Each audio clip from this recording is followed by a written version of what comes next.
দুর্গাপুজো তো ফাইনালি চলে এলো, প্রায় হাতে গোনা মাত্র 3 থেকে 4 মাস।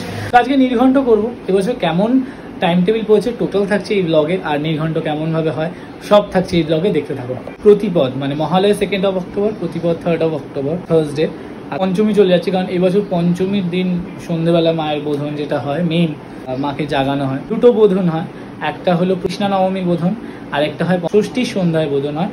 8ই অক্টোবর পঞ্চমী, 9ই অক্টোবর ষষ্ঠী, 10ই অক্টোবর সপ্তমী, তারপরেই বাস 11 অক্টোবর অষ্টমী নবমী, ঠিক আছে।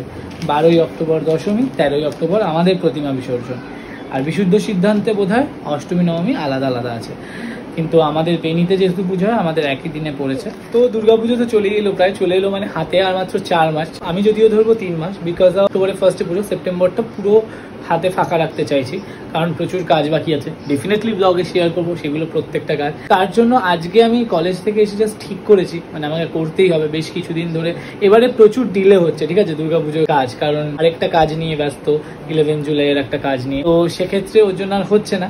যে করি হোক আগে আমাকে নির্ঘণ্টটা করতে বসতেই হবে। নির্ঘণ্টটা লিখতে বসেছি এখন, কিছুটা লিখে মনে পড়লো ব্লগটা না স্টার্ট করিনি, কারণ বলেছিলাম প্রত্যেকটা জিনিস ব্লগ করবো। তো এবছর অত্যাধিক বাজে টাইম টেবিল, বেসিক্যালি যারা আমরা বেনি মাধব ফলো করি, তো আমাদের অত্যাধিক জঘন্য টাইম টেবিল। মানে ভোরবেলা অষ্টমী নবমী ফার্স্ট অফ অল একদিন, আর ভোরবেলা 6টার মধ্যে সন্ধি পুজো। আমি জানি না আমি কিভাবে কতটা কি করবো, কারণ প্রচুর লোক বল দরকার এই বছর। দেখো অলরেডি অর্ধেকটা লেখা হয়ে গেছে, সন্ধি পুজো অব্দি লেখা চলছে। অ্যান্ড এই পঞ্জিকা নির্ঘণ্টটা লিখে তারপর আসছি আবার, যে কেমন কি টাইম টেবিল বলছে দেখানোর জন্য। তো দুর্গাপুজোর বাদবাকি ব্লগ কি তোমরা দেখতে চাও সেটা কমেন্ট করে কিন্তু ডেফিনেটলি জানাও, আর তাহলে প্রত্যেকটা জিনিসের ব্লগ করবো আশা করছি, ঠিক আছে। 2 ঘন্টা পর, মানে 2 ঘন্টা ধরে লেখার পর, বিকজ অফ নির্ঘণ্ট করাটা এতটাই টাফ কাজ এবং এতটাই খটোমটো ঝামেলার কাজ বলতে পারো। মানে কারণ প্রত্যেকটা ডেট ওয়াইজ ডেট ঠিক করে লেখা, বা একটা টাইম যদি ভুল হয় খুব সমস্যার ওখানে। এই নির্ঘণ্টটাই তো আসলেই পরে আর পঞ্জিকা দেখা হয় না, পরে এই নির্ঘণ্টটা দেখেই পুরো পুজোটা হয়।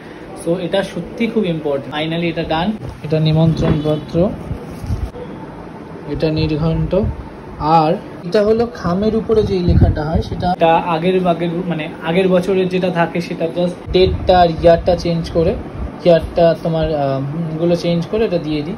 এটা গত বছরের কার্ডের খাম, তোমাদের সাথে শেয়ার করবো। এরপরে মনে করবো আমাকে যে প্রতি বছরের কার্ডগুলো কিন্তু আমার কাছে জমানো আছে, সেইগুলোকে শেয়ার করবো। ছোটবেলা থেকে কিরকম কার্ড হতো।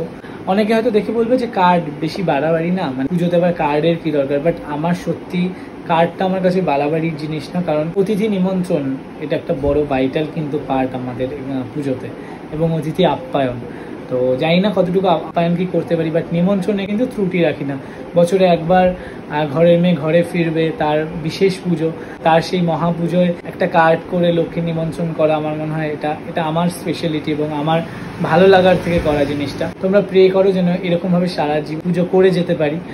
দেখাবো যেদিন দোকানে যাব, কাল পরশুই যাবো দোকানে কার্ডের অর্ডার করতে, কারণ সত্যিই টাইম নেই। আর আমি অন্যান্যবার মে মাসে কার্ড করে ফেলি, মানে কার্ডের অর্ডার দিয়ে কার্ডটা জাস্ট রেডি করে ফেলি, কারণ কার্ডটা রেডি করতেও টাইম লাগে। তারপর সেটাকে নাম লিখে ডিস্ট্রিবিউট করা অনেকটা টাইমের ব্যাপার হয়। ওয়ান টাইপ অফ বিয়ের মতো, যে যারা দূরে দূরে ডিস্ট্রিবিউট। আর ডিজিটাল কার্ডও হয়, আর ডিজিটাল কার্ড সেটা কোভিডের সিচুয়েশন থেকে, তার আগে আমি পোস্টেও কার্ড পাঠাতাম, মানে দূরে দূরে যেখানে সেগুলো, কিন্তু এখন আর পাঠাই না, এখন ডিজিটাল কার্ড দূরে পাঠানো হয়। আর এই কার্ডগুলো সামনাসামনি যারা থাকে তো তাদের জন্য সব, মানে যে যাদেরকে পসিবল হাতে গিয়ে নিমন্ত্রণ করা তাদের জন্য। সো কার্ডটা কেমন হচ্ছে ডেফিনেটলি দেখাবো।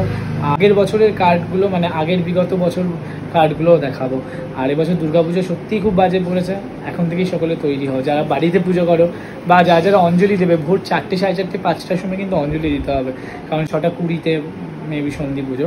তো 6:20 সন্ধি পুজো, মানে সন্ধি পুজোর আগে অঞ্জলি দিতে হবে, কারণ যদি অষ্টমীর অঞ্জলি দিতে চাও আর নবমীর অঞ্জলি দিলে তারপরে। এটা কিন্তু আমি বেনি মাধবের টাইম শিডিউলটা বলছি, যেটা আশেপাশে হয়ে থাকে আমাদের বারবারই।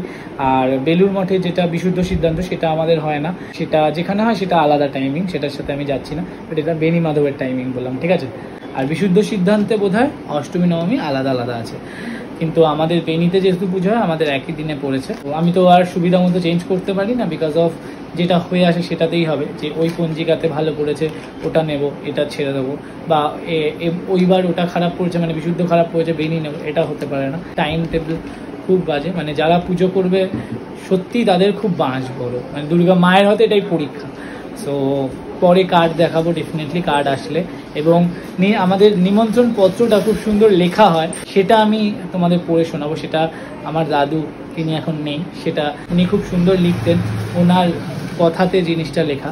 আমি ডেফিনেটলি কার্ড আসলে নিমন্ত্রণ পত্র পড়ে শোনাবো। কেমন লাগলো ভিডিওটা ডেফিনেটলি কমেন্ট করে জানাও, আর কতটা এক্সাইটেড আমাদের বাড়ির পুজোর জন্য, পুজো দেখার জন্য বা দুর্গা পুজোর জন্য। কারণ আমরা সকলে বাঙালি ছাড়াও বহু মানুষ আছে যারা এই দুর্গা পুজো নিয়ে এক্সাইটেড থাকে। অনেকে আমার এখানে আছে যারা বাংলাদেশ থেকে, যারা অবাঙালি, বাট তারা দুর্গা পুজো নিয়ে খুব এক্সাইটেড। বাট তোমরা কমেন্ট করে জানাও কে কে এক্সাইটেড অ্যান্ড কেমন লাগছে পুজোর প্রিপারেশন। পুরো প্রিপারেশন কিন্তু আমি দেখাবো এবার ব্লগে, তার জন্য ব্লগ দেখতে হবে। টাটা।